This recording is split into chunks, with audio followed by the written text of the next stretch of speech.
Sonunda cora paylanan dini məclis görmüşdünüz heç. Bu məclis Peyğəmbər sallallahu aleyhi və səlləmin dünyaya gəlişini belə deyək, qeyd eləmək üçün və mən sevinci paylaşmaq üçün keçirilən bir dini məclisdir. Bunu biz tərəflərdə adətən eləyirlər.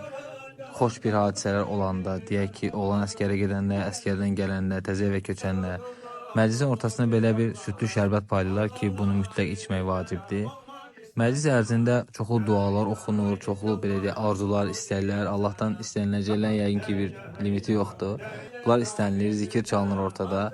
Hamı da belə deyək, qoşulur həmən mollaya, onun belə deyək, ardınca həmən duaları oxunur.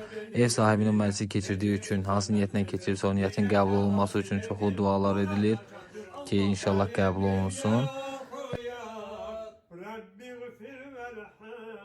وأنت خير الراحمين سورة الفاتحة. Məclis bitəndən sonra dərhal samvarlar pastayanla qaynayan vəziyyətdə hazır olur. Dərhal birinci udar. Çay verilir hamıya.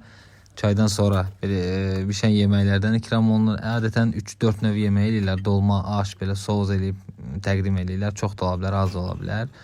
Bu formada hamı yeməyini yeyib qurtardıqdan sonra ümumi cəm halında dua edilir və belə cərgə ilə gələn qonaqlar hamısı yola salınır. Allah qəbul eləsin.